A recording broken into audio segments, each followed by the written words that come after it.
Hello everyone, Radhe Radhe सभी को। मैं आ गई हूँ आज आप सबकी फेवरेट स्टोरी पॉकेट में आसमान का न्यू एपिसोड लेकर। आज का एपिसोड बहुत ही इंटरेस्टिंग होने वाला है फ्रेंड्स। तो वीडियो में एंड तक बने रहने के लिए वीडियो को लाइक करिएगा, सब्सक्राइब करिएगा और बेल आइकन को प्रेस करना ना भूलिएगा। आज के एपिसोड में आप देखने वाले हैं कि यहाँ पर जो दिग्विजय होता है वो बहुत ही गुस्से में होता है, क्योंकि वो सोहम की बात को लेकर के उसको गुस्सा आया होता है। और हालांकि उसकी सोहम से बात नहीं हुई होती, पर अनीशा के बताए जाने पर उसका शक बढ़ जाता है और वो गुस्से में कार लेकर निकल जाता है। यहाँ पर जो रानी होती है वो परेशान हो रही होती है, क्योंकि उसको किसी भी हाल में घर जाने का होता है और वो टेंशन के मारे बहुत ही परेशान होती है।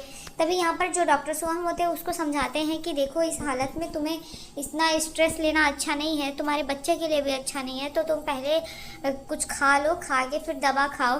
तो बोलती है नहीं सर, मुझे भूख नहीं। तो बोलते हैं तुम्हारे भूख के लिए नहीं, तुम्हें खाना पड़ेगा, तुम्हारे बच्चे के लिए, तुम्हें स्वस्थ रहना है, यहाँ पर तुम्हारी तबीयत भी खराब हो सकती है। तो वो इस बात को सुनती है तो वो सहमत हो जाती है और वो खाने के लिए तैयार हो जाती है। तभी वहाँ पर जो डॉक्टर सोहम होते हैं उसके लिए खाना मंगवाते हैं। यहाँ पर वो खाना खा रहे होते हैं और रानी बहुत ही परेशान होती है, तो उसको समझ में नहीं आ रहा होता है कि वो कैसे जाए। तो वो वहाँ पर परेशान होती है और बोलती है कि सर, घर पे सब बहुत परेशान हो रहे होंगे। यहाँ पर जो दिग्विजय होता है वो गुस्से में कार को ड्राइव करके वो सोच रहा होता है कि किस तरीके से सोहम से उसकी पुरानी दुश्मनी थी और अनीशा की बात को वो बार बार ध्यान कर रहा होता है। और यहाँ पर जो सोहम होते हैं उसको खाना खिलाते हैं, तभी बोलते हैं कि रानी तुम परेशान मत हो। और तभी रानी बोलती है कि सर, सब मेरी वजह से हुआ और आप भी यहाँ पर फंस गए। तो बोलते हैं कोई बात नहीं है, ये तो अच्छी बात है ना कि तुम्हारे साथ मैं हूँ, तो तुम्हें कोई दिक्कत नहीं है, तुम परेशान मत हो, ऐसा कुछ नहीं है। और एज अ डॉक्टर मैं हूँ और यहाँ पर तुम्हारा ख्याल रख रहा हूँ, और यहाँ कैंप में अगर कोई भी होता तो मैं यही करता।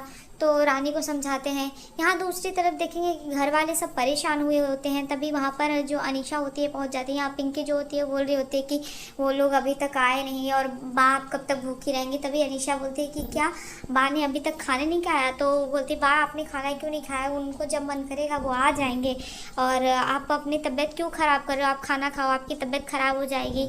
तो बोलती है नहीं खाऊंगी। तो क्या ज़बरदस्ती खिलाएगी? तो बोलती है हाँ, ज़बरदस्ती करनी पड़ेगी तभी खिलाऊंगी। और वो माधुरी को बोलते हैं, तो माधुरी जो होती है वो खाना लेकर आती है।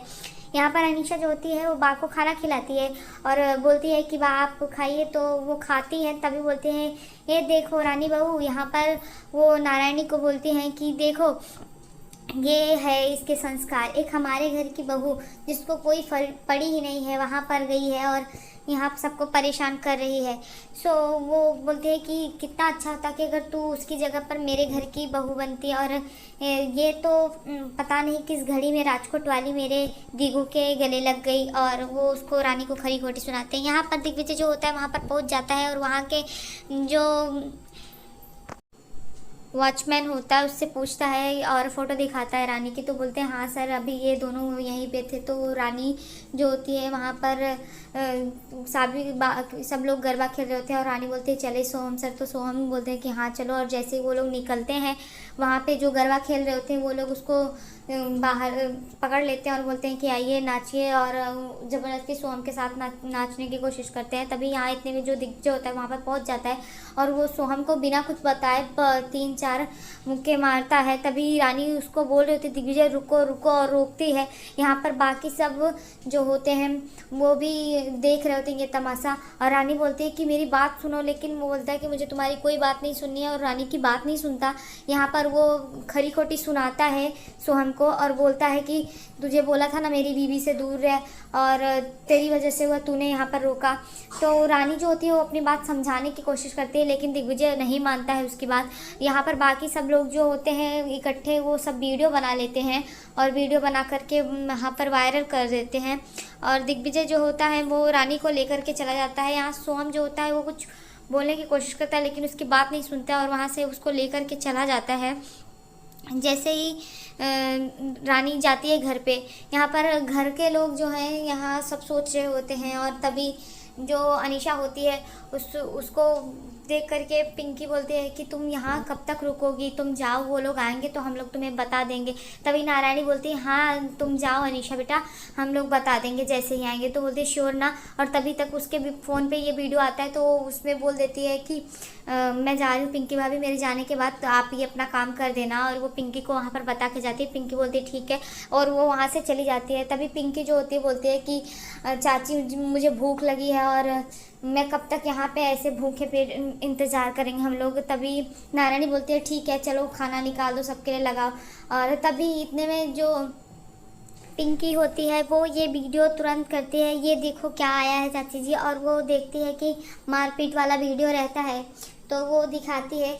तो उसको वो फुल स्क्रीन टीवी में लगा करके सबको दिखाते हैं। यहाँ पर जो घर वाले होते हैं वो परेशान होते हैं। तभी यहाँ पर जो बा होती है वो फिर से रानी को खरी खोटी सुनाते हुए बोलती है कि अगर ये जब से आई है राजकोट वाली, ये कुछ ना कुछ तमाशा होता ही रहता है। तभी जो यहाँ पर पिंकी होती है वो बोलती है कि हाँ दिग्विजय ने पहले भी उसके चक्कर में बहुत कुछ कर लिया है। और यहाँ पर तब तक रानी और दिग्विजय पहुँच जाते हैं। तभी जो नारायणी होती है वो बोलती है कि दीगू रानी, और यहाँ पर वो दिग्विजय बहुत ही गुस्से में होता है और वो अंदर चला जाता है। यहाँ पर रानी जो होती है वो भी यहाँ पर अंदर जाती खड़ी होती है। जैसे ही वो खड़ी होती है तो वैसे ही पिंकी जो होती है बोलती है कि देखा ना चाची जी, इसकी वजह से आज फिर से तमाशा हो गया। अभी इसकी जॉब जाते जाते बची थी और दिग्विजय ने फिर से ऐसा कर लिया है, कहीं कुछ हो ना जाए।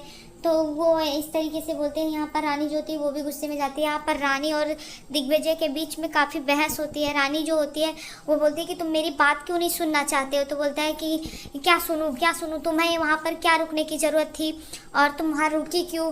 तो रानी बोलती है कि पहले मेरी बात तो सुनो। तो वो बताती है कि वहाँ पर बस निकल चुकी थी और मैं वहाँ पर फंस चुकी थी बाथरूम में। और जैसे ही मैं वहाँ पर फंसी थी तभी सोहम सर ने मेरी हेल्प की और उन्होंने मुझे निकाला वहाँ से और उन्होंने समझाया, सब कुछ वो बताती है। लेकिन दिग्विजय को ऐसा लगता है कि ये सोहम की कोई चाल रही होगी, तो बोलता है कि मुझे पता है। तभी वो बोलती है मुझ पर भरोसा नहीं है क्या। तो बोलते तुम पर पूरा भरोसा है, लेकिन मुझे उस सोहम पर भरोसा नहीं है। तभी रानी बोलती है कि तुम बहुत पहले उससे मिल चुके हो दिग्विजय, और वो कितने चेंज हो चुके हैं। वो बहुत अच्छे इंसान है, जितने अच्छे वो डॉक्टर हैं उससे कहीं ज़्यादा अच्छे वो इंसान भी है। वो समझते हैं इस चीज़ को, तुम समझ क्यों नहीं रहे हो। तभी बोलते हैं कि कुछ लोग कभी नहीं सुधरते और तुम नहीं जानती रानी, तुम्हें तो कोई अच्छे से बात कर ले 2 मिनट हंस के तो तुम्हारे लिए वो अच्छा हो जाता है। तो रानी बोलती है ऐसा कुछ नहीं है, जैसे तुम मेरी संगत में रह करके सुधर गए, सब कुछ बदल गया, वैसे उनमें भी चेंजेस आ सकते हैं। तुम काफ़ी टाइम बाद मिले हो। लेकिन यहाँ दिग्विजय जो होता है वो रानी की एक बात नहीं सुनता है। और तभी वो रानी के और उसके बीच में काफ़ी बहस होती है और वो गुस्से में अपना तकिया और कंबल लेकर के बाहर की तरफ चला जाता है और बाहर चला जाता है। यहाँ पर रानी जो होती है वो रो रही होती है। हाँ दूसरी तरफ देखेंगे कि जो घर वाले होते हैं वो काफ़ी परेशान होते हैं। यहाँ पर नारायणी होती है, बोलती है पता नहीं दीगू गुस्से में क्या ही बोल रहा होगा, क्या कर रहा होगा, लेकिन उसने जिस तरीके से सोहम को मारा ये ठीक नहीं था। ये तभी यहाँ पर जो पिंकी होती है बोलती है हाँ देखो ना चाची, ये गुस्से में पहले ही अपनी जॉब सब खो चुका था और बड़ी मुश्किल से मिला है और यहाँ पर फिर से वो तमाशा करके आया है, पता नहीं देखो कल क्या ही होता है। यहाँ पर जो बा होती हैं वो रानी के लिए बोलती हैं कि ये सब इस राजकोट वाली की ही वजह से हो रहा है। और यहाँ पर तभी उसके फेवर में उल्टे से उल्टे शब्द बोलती हैं कि कहीं सोहम के चक्कर में कुछ हुआ होगा। और तभी जो बड़ी माँ होती हैं वो पिंकी को डांटती हैं और बोलती है कि पिंकी वो रानी इस घर की बहू है और ये मत भूलो कि उसके पेट में दिग्विजय का बच्चा है।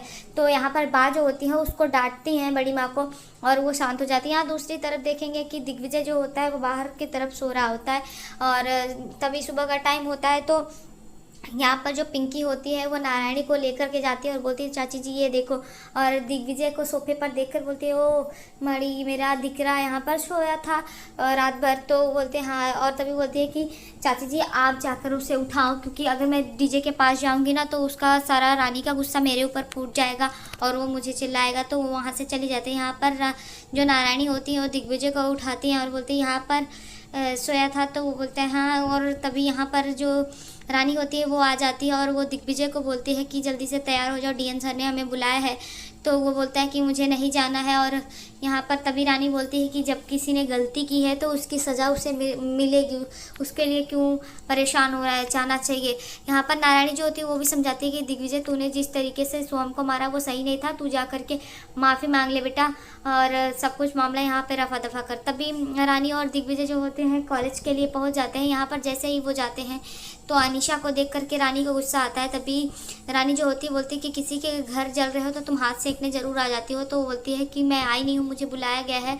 तभी वो दिग्विजय का हाथ पकड़कर बोलती है कि दिग्विजय तू ठीक कर, मैं सब संभाल लूँगी यहाँ पर। तभी वो दिग्विजय को अंदर लेके जाते हैं और मीटिंग चल रही होती है। तो यहाँ पर रानी बोलती है कि सर जो कुछ भी हुआ उसमें दिग्विजय की कोई गलती नहीं, वो बस एक मिसअंडरस्टैंडिंग थी और इसकी वजह से ऐसा हुआ है। तो जो डीएन सर होते हैं वो बोलते हैं कि रानी तुम शांत रहो और मैं अभी अपना फैसला सुनाता हूँ। और वो फैसला लेते हैं और रानी को 1 महीने की छुट्टी दे देते हैं। यहाँ पर रानी जो होती है वो बहुत परेशान हो जाती है और दिग्विजय भी उसे देख रहा होता है। सो आज के एपिसोड में इतना ही फ्रेंड्स, तब तक के लिए bye bye, Radhe Radhe, take care. और अगर वीडियो पसंद आई हो तो वीडियो को लाइक करेगा, सब्सक्राइब करेगा और बेल आइकन को प्रेस करना ना भूलेगा ताकि हम आपके बीच में ऐसे ही इंटरेस्टिंग वीडियो लेकर आते रहें। सो नेक्स्ट एपिसोड और भी इंटरेस्टिंग होगा फ्रेंड्स। तो अगर वीडियो पसंद आई हो तो वीडियो को लाइक करेगा, सब्सक्राइब करेगा। Bye bye, Radhe Radhe, take care.